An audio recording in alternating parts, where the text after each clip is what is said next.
বৈচিত্র্য ভরা উত্তর পূর্ব শুক্রবার নয়াদিল্লিতে আয়োজিত রাইজিং নর্থ ইস্ট ইনভেস্টার্স সামিটে দাঁড়িয়ে এমনটাই বললেন প্রধানমন্ত্রী নরেন্দ্র মোদী। দেশের উত্তর পূর্বে বিনিয়োগে এই সমাবেশে উপস্থিত ছিলেন দেশের অন্যতম ধন কুবের শিল্পপতি, ব্যবসায়ী ও বিনিয়োগকারীরা। উপস্থিত ছিলেন মুকেশ আম্বানিও। আমাদের কাছে উত্তর পূর্ব শুধুমাত্র কোনো দিক নয়, এটা ক্ষমতা, শক্তিরও প্রতীক।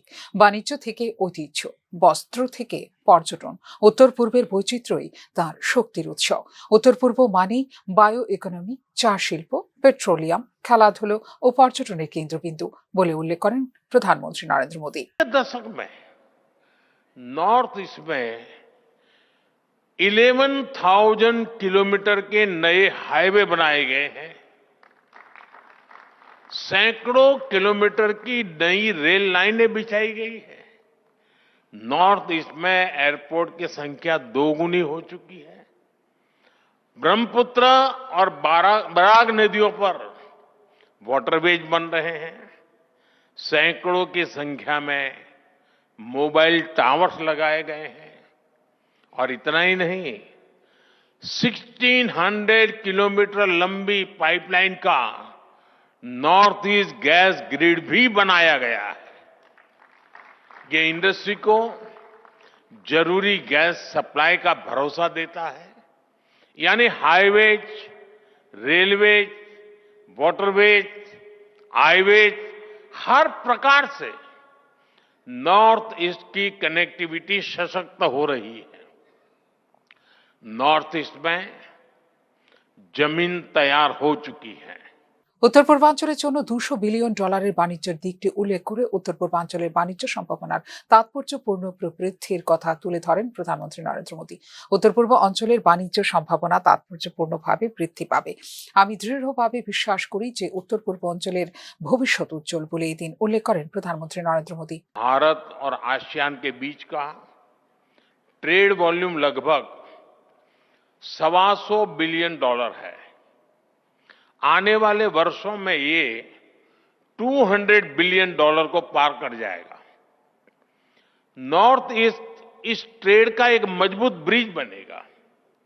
आसियान के लिए ट्रेड का गेटवे बनेगा। और इसके लिए भी हम जरूरी इंफ्रास्ट्रक्चर पर तेजी से काम कर रहे हैं।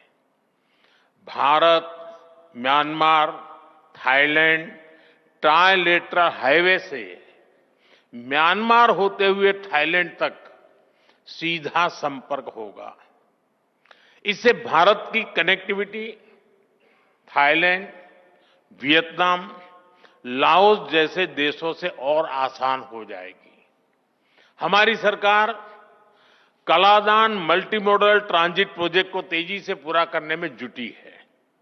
ये प्रोजेक्ट कोलकाता पोर्ट को म्यांमार के सितवे पोर्ट से जोड़ेगा और मिजोरम होते हुए बाकी नॉर्थ ईस्ट को कनेक्ट करेगा। इससे पश्चिम बंगाल और मिजोरम की दूरी बहुत कम हो जाएगी। ये इंडस्ट्री के लिए, ट्रेड के लिए भी बहुत बड़ा वरदान साबित होगा। উত্তর পূর্বাঞ্চলে বিনিয়োগ বৃদ্ধির উদ্দেশ্যে ইতিপূর্বে আয়োজিত গোল টেবিল বৈঠক এবং দ্বিপাক্ষিক বৈঠকের ধারাবাহিকতা অনুসরণ করে কেন্দ্রীয় সরকার দ্বারা আয়োজিত হচ্ছে rising north east investors summit 2025 শীর্ষক সম্মেলন। আঞ্চলিক উন্নয়নকে উৎসাহিত করা এবং উত্তর পূর্বাঞ্চলে বৈশ্বিক অংশীদারিত্ব আকর্ষণ করাই হলো এই অনুষ্ঠানের লক্ষ্য, যা বিশ্বজুড়ে বিনিয়োগকারীদের কাছে তুলে ধরবে এই অঞ্চলের সম্ভাবনা। শুক্রবার থেকে দিল্লির ভারত মণ্ডপমে শুরু হওয়া দুদিনের রাইজিং নর্থ ইস্ট ইনভেস্টার্স সামিটে উপস্থিত রয়েছেন ত্রিপুরার মুখ্যমন্ত্রী ডাক্তার মানিক সাহাও। ফিউরো রিপোর্ট, নিউজ নাও।